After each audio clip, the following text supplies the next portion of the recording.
Hey, good afternoon, fans of Intrepid. Welcome to the Intrepid Museum's live virtual programming. Thank you for joining me, and I look forward to hearing your questions throughout the program, and I'll try to address as many as I can. The museum's live streams are free, and if you would like to support those for us, to deliver these exciting content, I hope you think it's exciting. It's always a lot of fun for us.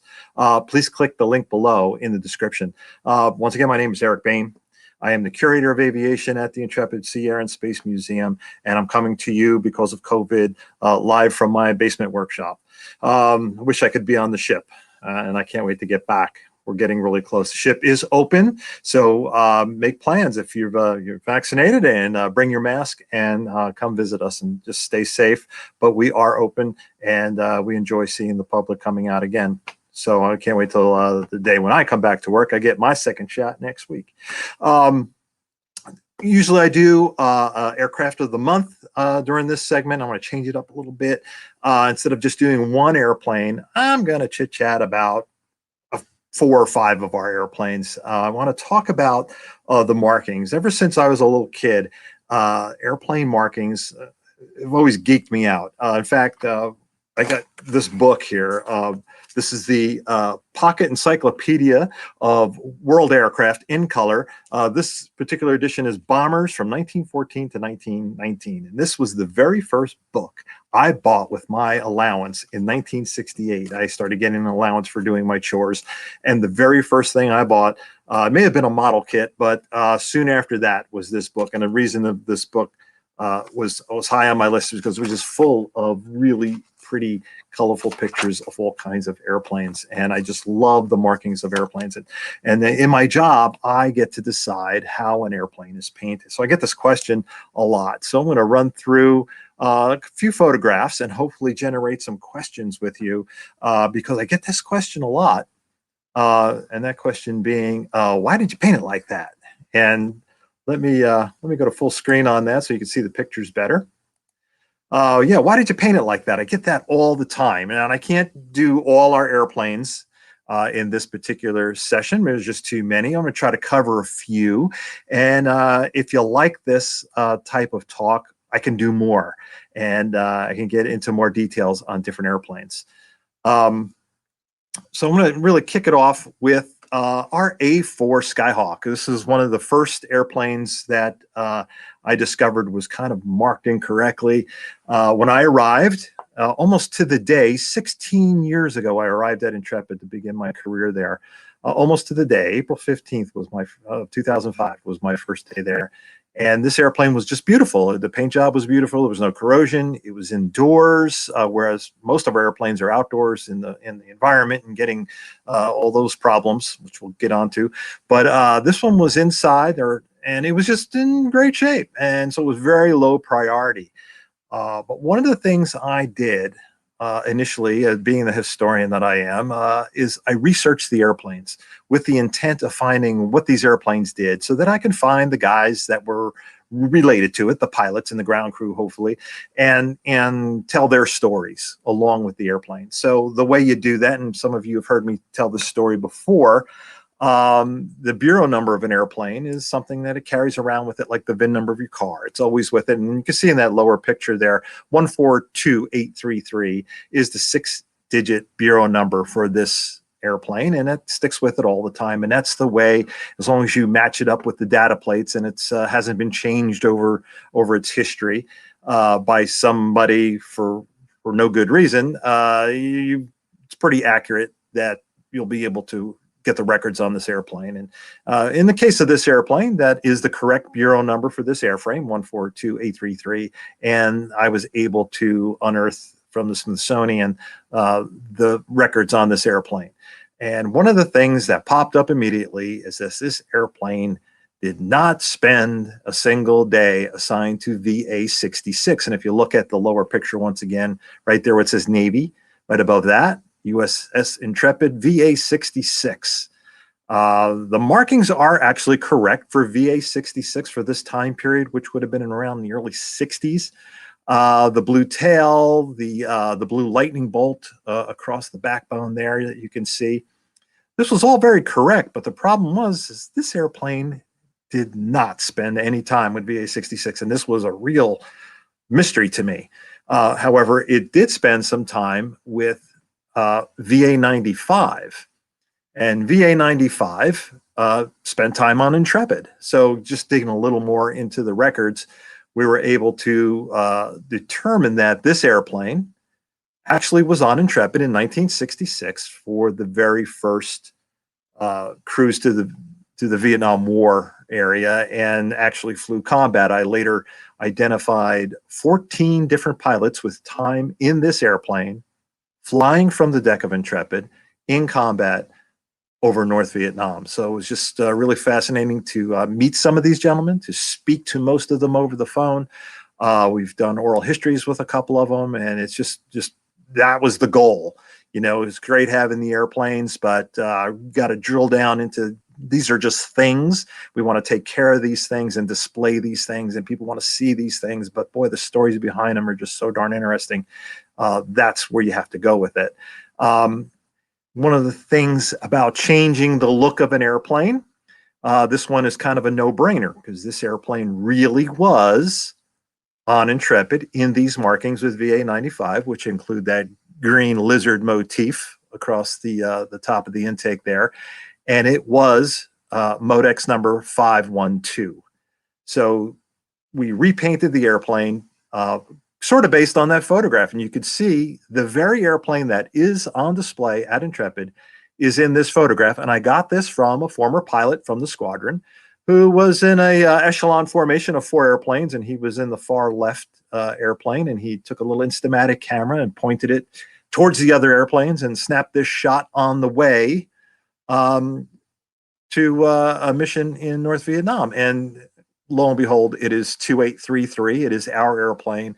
And there I have all the proof I need. There's actually, this photograph was given to us after the fact, after we repainted the airplane based on some other information that we could dig up.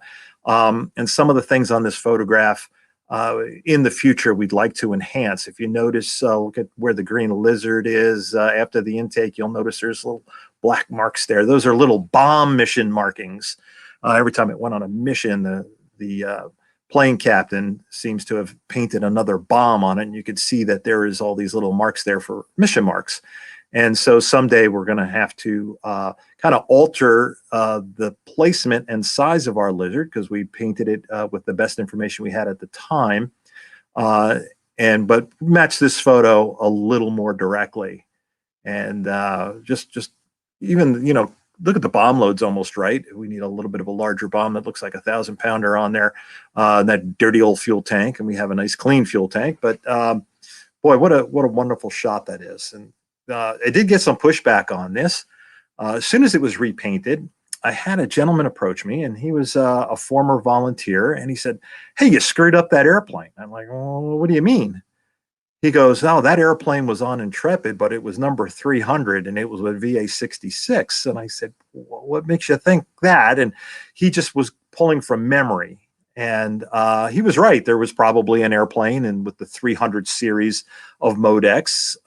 And why he thought this airplane was that airplane is beyond me. But when I showed him the actual documentation, which is when you're telling history, it is always great to have those source documents or the original documents to tell the story, to prove your case.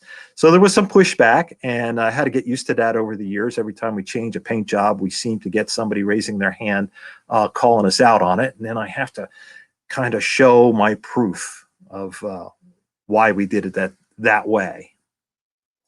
I'm going to go down here to the next airplane. This is another one I've talked about quite a bit, our F-11F. When I arrived 16 years ago, this was the paint scheme it was wearing. It was beautiful. It was in pretty good shape for being outdoors. There was some corrosion issues. It was on my list to be refurbished, but not at the top of the list. But when I did the bureau number check, which was 141884, the history cards were a complete mystery.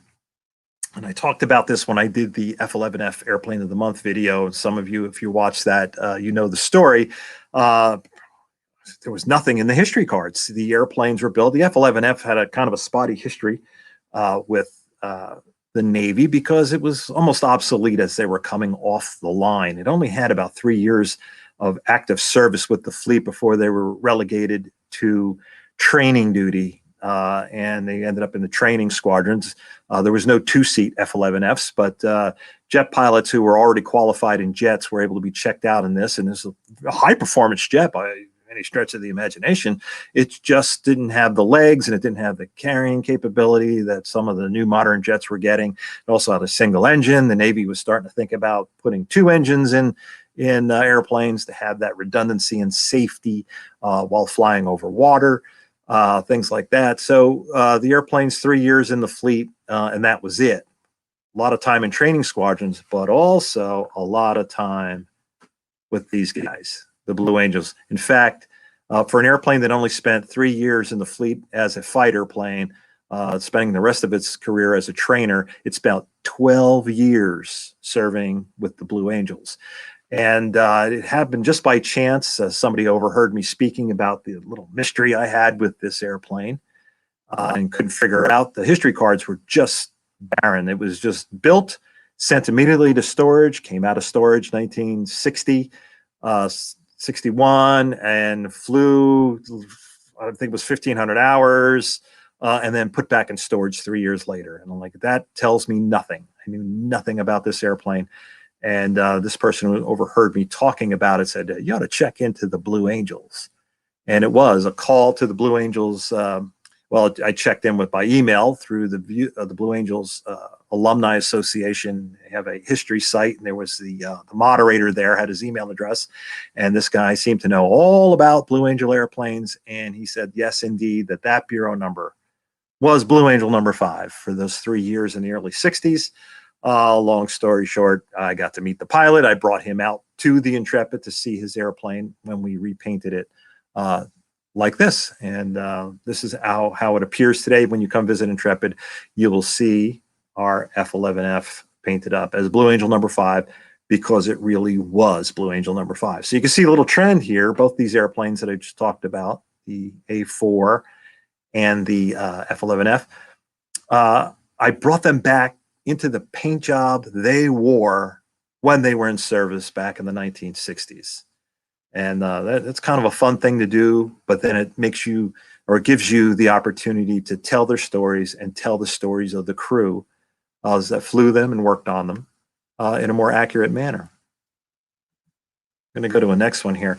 Here's a very famous story, and you fans of Intrepid all know Tom Patton, and that's Tom standing to the left there, talking with another pilot. I love these pilots. Whenever pilots start talking about flying, the two hands come up and they start gesturing and start talking about,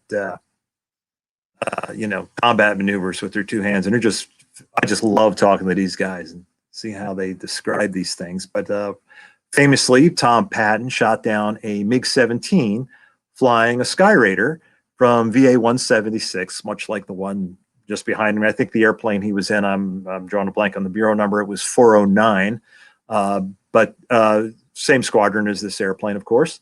And beautiful. I just love the markings on this airplane, especially that B flying backwards out of a red lightning bolt with his stinger forward. You can't get any better than that. And there's an E for excellence, I think, probably for aerial gunnery. And there's also ground attack bomb mission markings there, just below and after the cockpit there. So really fascinating markings on this airplane. And when we got our Skyraider just a few years ago, the talk was, how are we going to paint it? And now I've already talked about the previous two airplanes where they were put into the markings they actually wore in service. And so there was a bit of a conundrum with this because the Skyraider that we got was actually one of the prototypes. This isn't it. This is number 1 prototype, 085. This is the very first Skyraider to ever fly. It's in natural metal. Notice the national insignia. This is 1945. We didn't add the red bars in our national insignia until 1947, late in 47, actually. So here's a shot from 1945 showing that first Skyraider flying. Now, they built 20 of these prototypes for the Navy to evaluate before going into mass production. And the airplane that arrived at Intrepid a few years ago is the last surviving prototype. It's a 102 actually, so it's there was 20 of them. That would make our airplane, this photograph being of number 1, make our airplane number 17, I believe, if my math's correct. So there's just some fascinating markings, even though it's in kind of a natural metal with no paint on it other than national insignia. Up on the nose, that cowling ring on the front of the leading edge of the cowling, that's bright red. And just behind that, above that number, it's hard to see in this photo, and I've had a lot of trouble finding a good photo of this, but it's Douglas Aircraft's Flight Test Division had this really interesting logo, and it was the planet Earth, but it had a bird's nest sitting on top of it, and baby birds in the nest, and a mother bird flying around the Earth. So the mother bird is showing the baby birds how to fly, and that was the really cool little tongue-in-cheek logo of Douglas Flight Test, and you could see it on the cowling there. So when it came time to make a decision about how are we going to do this Skyraider, we have this great Skyraider story. We have this one. We have Tom Patton flying from Intrepid, VA-176, the first cruise in combat, 1966, over Vietnam. And Tom having the very rare opportunity to get up behind an enemy jet and scoring a victory, air-to-air victory with an airplane essentially from the previous generation, the previous war, designed in 1945, flying with a reciprocating engine, made for ground attack, not for air-to-air, flying against, at the time, a modern jet airplane. So is that the story we need to tell? Do we need to paint this airplane, like Tom Patton's airplane, or do we need to look at the real history of this airplane, which was somewhat important as being one of the prototypes? And our decision, and if you have visited Intrepid or went to our website and looked at our airplane links on our website, you'll know that we indeed painted the aircraft up in the Douglas flight test markings. Now, we can't go with natural metal. We're outdoors with this airplane in New York City. We have a lot of nice weather and pollution and salt water, especially coming off that Hudson River right there. So we can't go with natural metal. So this is kind of an aluminum colored paint that we're kind of faking it with, but to add that layer of protection. But in the prototype markings, the way this airplane would have looked in 1945, with that number under the nose. Notice the N, that is a civilian registration number, but the Grumman test airplanes, before they were turned over to the Navy, all carried N, which was, as some of you may know, is the prefix for all civilian registered aircraft in the United States to this day. But I think that was the right way to go. Once again, I have pushback. One of the wonderful things that a lot of our fans do, we have some to do some of these things, and you notice this thing has some ordnance attached to it. And we wanted to do that, but we wasn't in the budget, and those are simulated. There's a company that makes these fiberglass bombs just for this kind of purpose, for display or for movies, or just for props, but they are so accurate, they're so realistic looking, you can't tell them apart from the real thing, other than the weight, and they don't blow up. But we really wanted to put, and we had a wonderful donor who shall remain nameless, but his father actually flew the type, and he wanted to see the airplane honored. And we explained to him that we're not going to honor any single squadron with this, but we are going to put this airplane in the markings that it really wore at the time,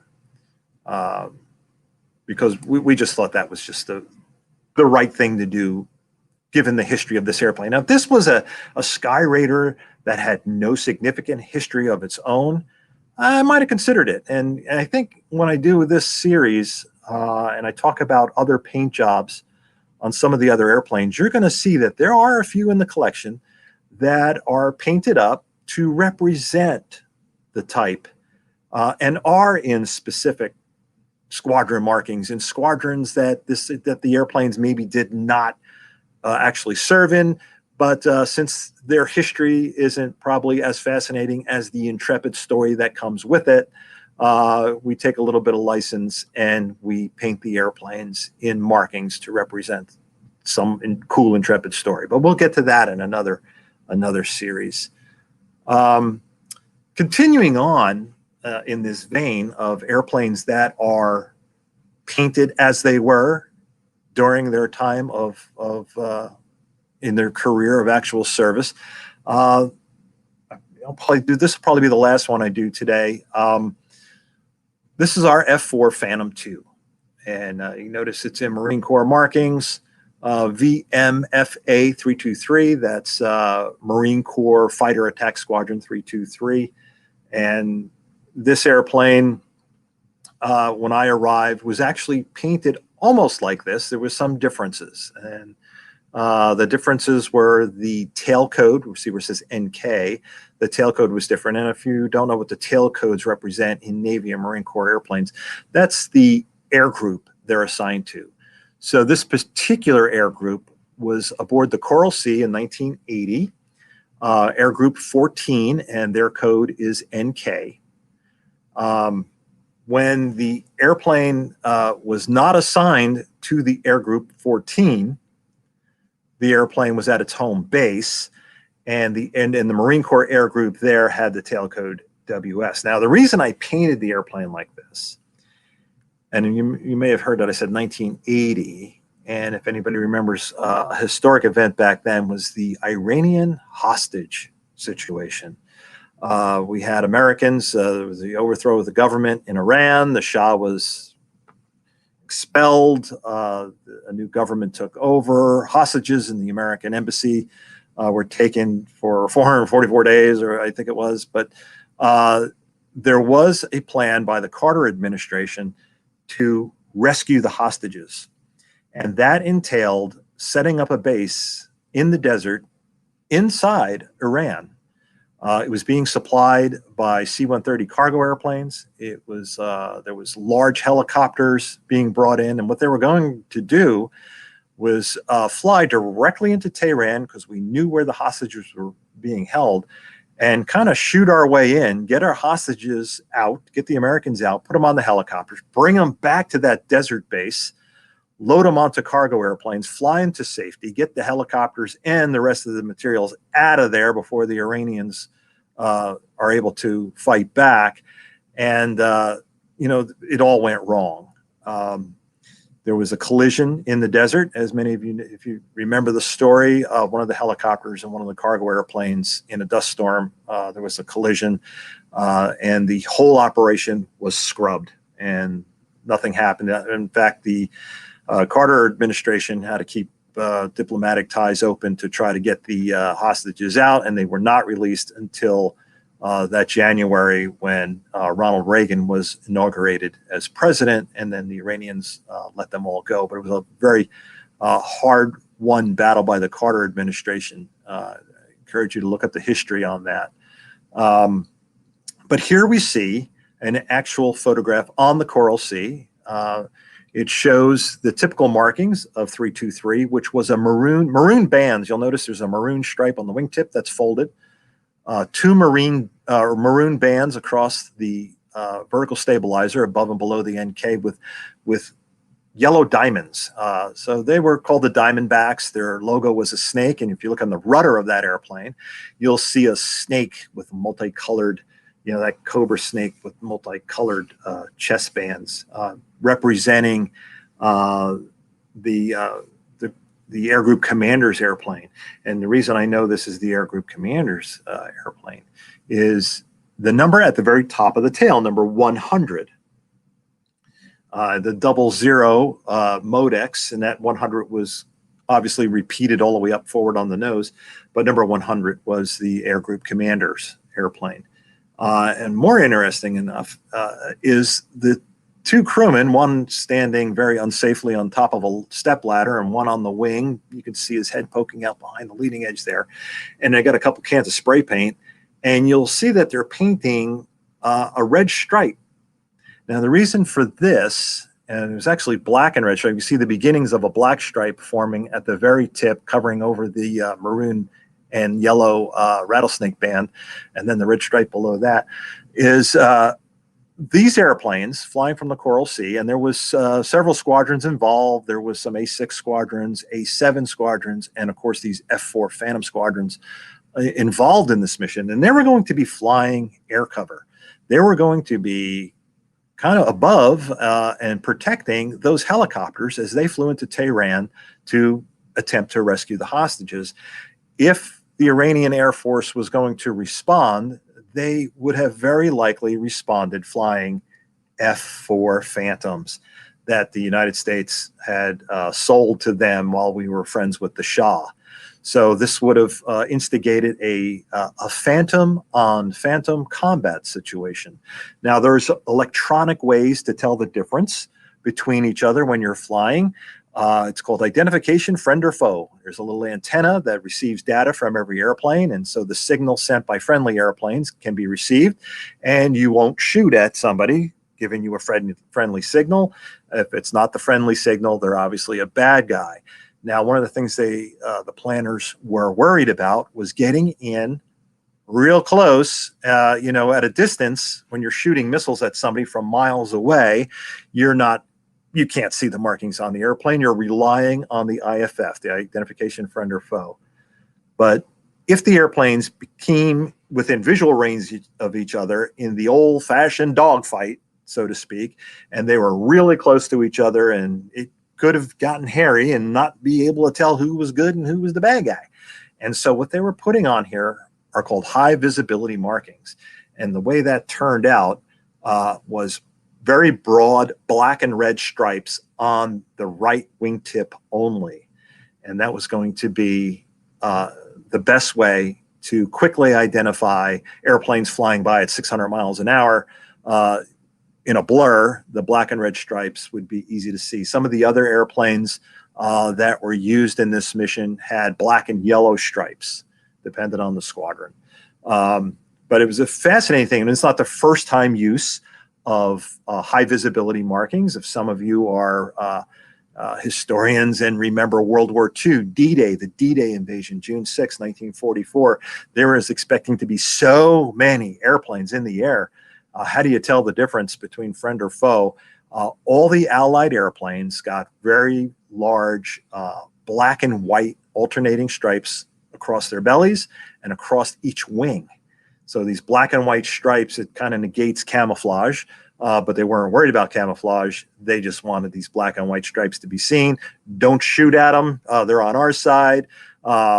So these high visibility markings have been used in the past, and this is a great instance of it. And so indeed, this is our airplane as it is now. I had to change some markings. I had to add USS Coral Sea, CVW, that's Carrier Air Wing 14 across the back there. And then the tail had to change. The air group for the markings for Carrier Air Wing 14, like I said, are NK. When VMFA 323 was at their home base, they wore the tail markings WS. And I did have a former Marine, come up to me and he goes, you in charge of this? And I'm like, what's the matter? He goes, you got this airplane marked wrong. We never had NK. And I said, oh, are you with 323? And he was an aircraft mechanic who served with 323 several years after the Iranian hostage situation, and he always recalled the airplanes had WS. I said, well, did you know in 1980 these airplanes were deployed aboard Coral Sea for the Iranian hostage rescue attempt with Air Wing 14, and the WS was painted out and the NK was added, and he didn't know that. So like I said, once in a while I get a little pushback, but if I get my ducks in order and you know what I'm doing and get my documentation straight, I can hopefully give an answer that people can accept. Some of the other interesting things about this that differentiated, if you recall, let me go back to this picture, the snake on the rudder seems to only have been on the wing commander, or the Carrier Air Wing Commander's airplane number 100. Our airplane, there's a big view of it, is actually 101. So numerically, the next airplane in the series 323, and the rudder did not have the snake. And I managed to meet a former aircrew member. He was a backseater on one of these, not in this airplane, but he did have some history to tell me. And so normally, with the markings like of that day, the rudder would have been painted white, and the maroon and yellow checkerboard bands would not have carried through the white rudder. The rudder was indeed gray because just a couple days before the mission, the rudder on this was damaged in a little ground accident with some ground equipment, and they swapped out the rudder.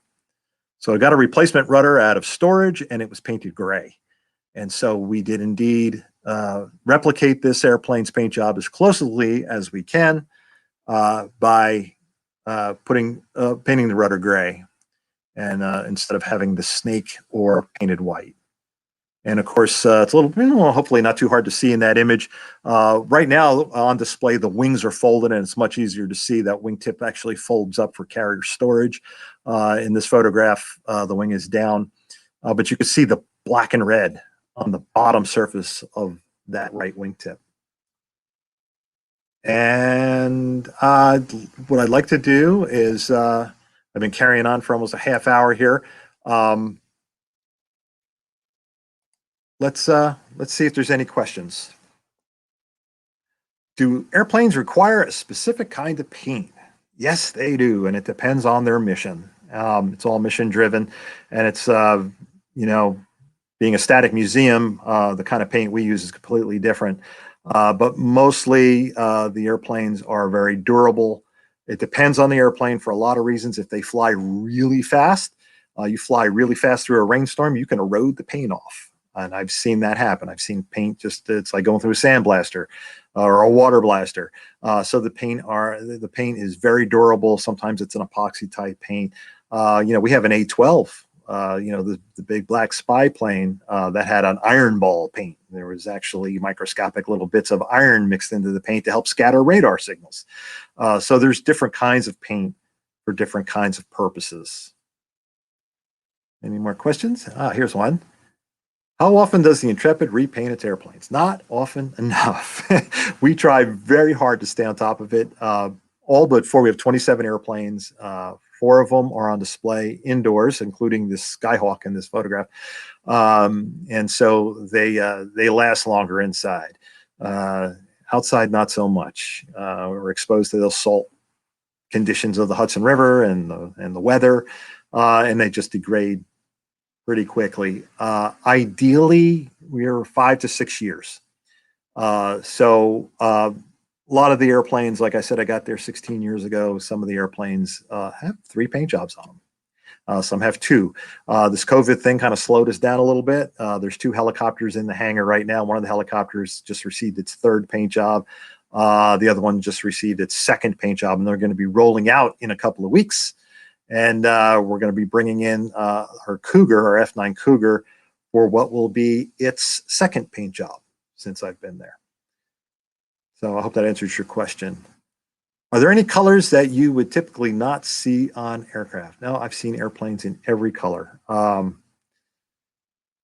hot pink, but I have seen pink airplanes in air shows. So as far as military airplanes go, once again, you're going to get my inner geek going, and I can talk for hours about it. Just staying with Navy airplanes, how the paint jobs, the colors used changed over the years. I was in the Air Force for 20 years, and I saw how the paint jobs changed. We had, I'll digress here into one of my personal stories. I worked on C-5 Galaxies, the big cargo airplanes. And when I started working on those, they were painted white on top and gray on the bottom. And the reason they were painted white on top is because it's a big airplane. It's got a lot of surface area. There's also very large compartments for the crew up front. And after the wing, there's another compartment that can hold almost 70 people, like an airliner configuration. And that's above the cargo deck. And so one of the things you really wanted to do for people is you're going to pressurize it so they don't die when you go to altitude, but you want to air conditioning and heating if needed, and especially at altitude where it could be commonly 40 below zero at 40,000 feet in the middle of the summer day above the desert. It's still below zero up there, 40,000 feet. You got to heat it.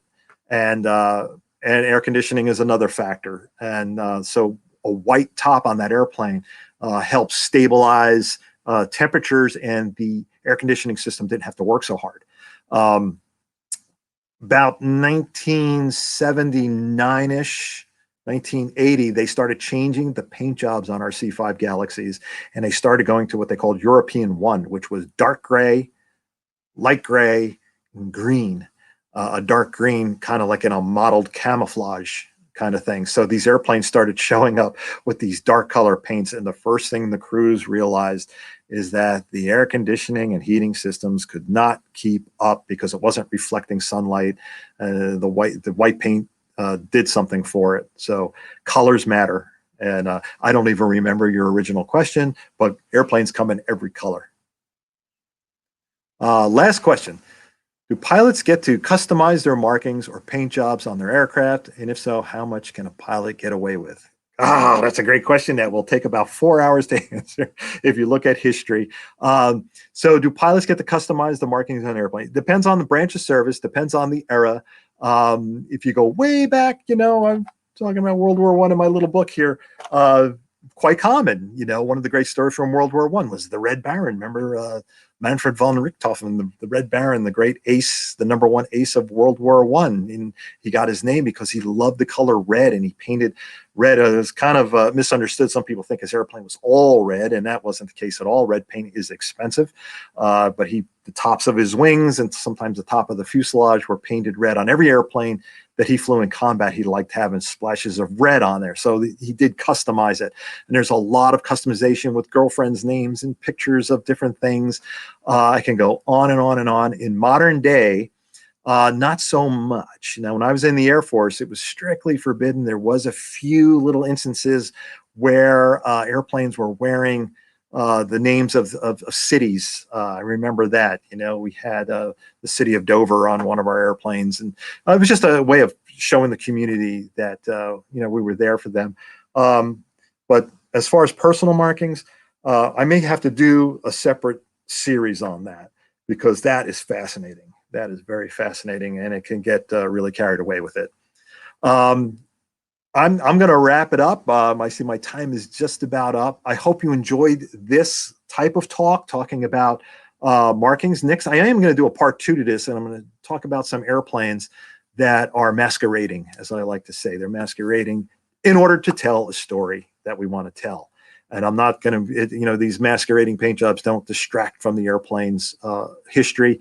It only enhances it and gets us, our tour guides and our educators and we need to tell the fascinating people stories. And sometimes, we use these airplanes to help, and we paint them as such. So thank you for watching.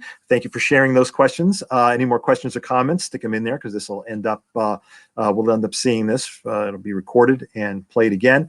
The museum has introduced a number of new live streams. So, follow and subscribe to the channel listed below. And if you're able, your donations of any amount could help keep programs free or low cost. Or explore becoming a member online. Become a member, and as people start coming to the museum, the membership really counts, because you get in for nothing after you pay that membership dues. And there's a lot of other perks. There's a lot of members-only things. I'm sure you'll enjoy it. So signing off for now, and I look forward to your comments. See you next week.